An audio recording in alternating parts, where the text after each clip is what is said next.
Assalamualaikum warahmatullahi wabarakatuh. Perkenalkan, nama saya Fira Rizka Nuraziza dengan NIM 2411077. Di sini saya akan memaparkan kerangka kerja ITIL dari mulai pengertian, manfaat, struktur utama, hingga contoh penerapan dalam layanan teknologi informasi. Langsung saja, apa sih yang dimaksud dengan ITIL itu?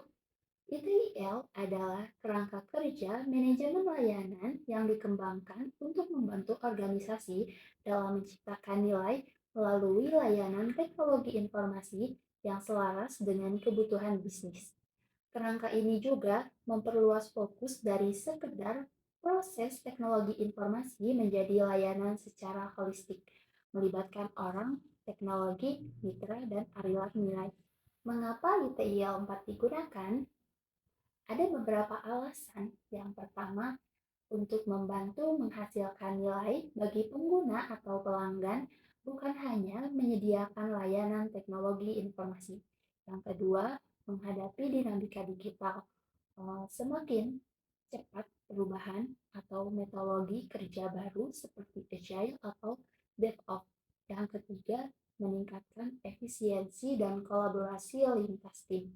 Bukan hanya teknologi informasi terpisah, tetapi integrasi dengan bisnis. Yang terakhir, mendukung keberlanjutan layanan melalui perbaikan terus-menerus. Baik, sebelum kita lanjut, kita akan menggali sejarah tentang ITIL. Yang pertama, pada akhir 1980-an muncullah ITIL versi 1 oleh Badan Pemerintah Inggris, Central Computer and Telecommunication Agency atau CCTA. Tujuannya meningkatkan kualitas layanan teknologi informasi di sektor publik karena layanan teknologi informasi saat itu tersebar dan belum terstandarisasi. Versi pertama ini disebut library karena terdiri dari puluhan buku, lebih dari 30 yang membahas berbagai aspek pengelolaan layanan teknologi informasi. Lalu pada tahun 2000 atau 2001, ITIL mengalami revisi besar yang menghasilkan versi yang dikenal sebagai ITIL versi 2. Versi ini menyederhanakan banyak buku besar versi 1 menjadi set yang lebih berfokus, misalnya buku Service Support dan Service Delivery. Lalu pada tahun 2007, ITIL muncullah ITIL versi 3. Versi ini memperkenalkan konsep service diversity, life life cycle, life cycle,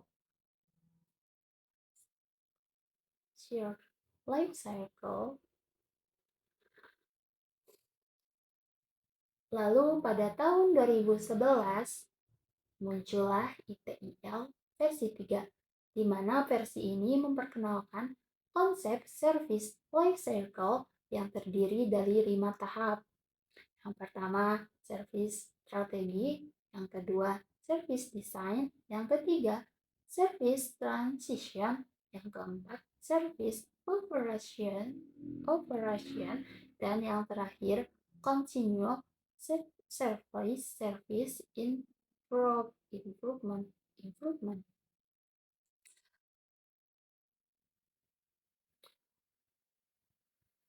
Lalu pada tahun 2011 muncullah ITIL versi 3.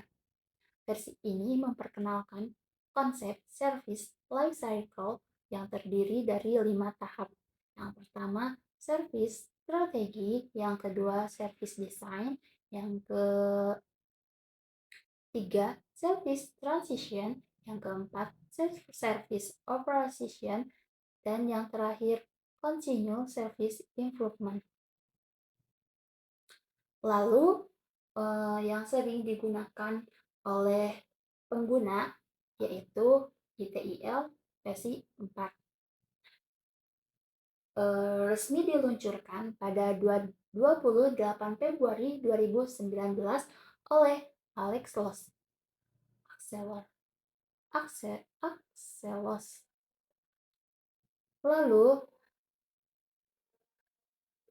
Lalu, pada tahun 2019 muncullah ITIL versi 4 yang sering digunakan oleh pelanggan pada saat ini.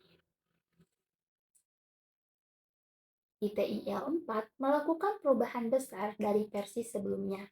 Perubahan fokus dari proses ke nilai, memperkenalkan sistem nilai layanan, dan 4 dimensi layanan. Adapun struktur utama ITIL4 antaranya 4 dimension atau 4 dimensi.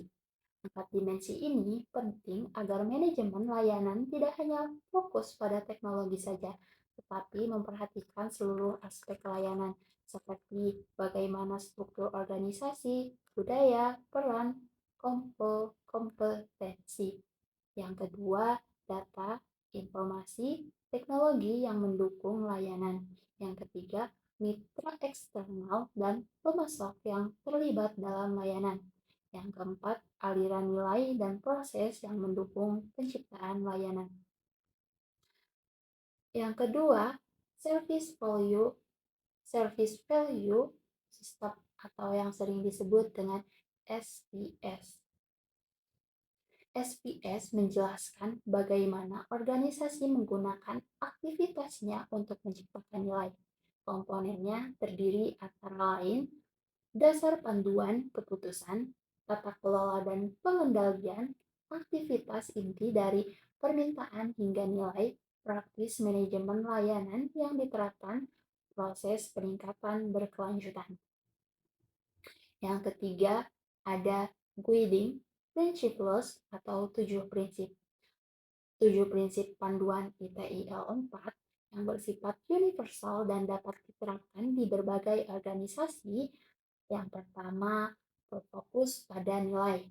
Yang kedua, mulai dari kondisi saat ini. Yang ketiga, progres secara interaktif dengan umpan balik. Yang keempat, kolaborasi dan tingkatkan keterlihatan. Yang kelima, berpikir dan bekerja secara holistik. Yang keenam, sederhana dan praktis. Dan yang terakhir, optimal dan otomatisasi. Di sini saya mengambil contoh penerapan layanan teknologi informasi dari LMS. Mari kita kulik tentang ITIL 4 diterapkan pada LMS. Yang pertama, prinsip fokus on value. LMS dirancang agar mahasiswa dan dosen bisa mengakses materi kapan saja. Yang kedua, prinsip collaborate and promote visibility.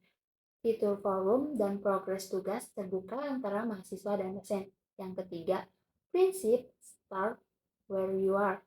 Memanfaatkan sistem akun kampus yang sudah ada. Tidak harus membangun dari penjelasan di atas dapat disimpulkan bahwa ITIL 4 membantu organisasi teknologi informasi untuk berfokus pada nilai, mengadopsi pendekatan holistik, dan melakukan perbaikan secara berkelanjutan.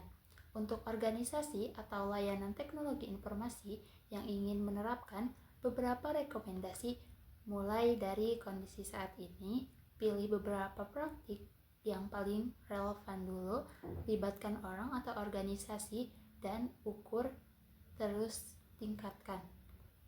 Dari beberapa versi ITIL dapat disimpulkan bahwa evolusi ITIL menunjukkan bahwa manajemen layanan teknologi informasi tidak statis, melainkan terus berkembang sejalan dengan teknologi dan kebutuhan bisnis. Versi awal fokus pada proses dan fungsi internal teknologi informasi, sedangkan ITIL 4 menekankan nilai kolaborasi dan integritasi layanan di seluruh organisasi dan ekosistem. Untuk organisasi yang menjalankan teknologi informasi saat ini, memahami evolusi ini membantu menetapkan kerangka kerja dalam konteks modern. Sekian dari saya. Wassalamualaikum warahmatullahi wabarakatuh.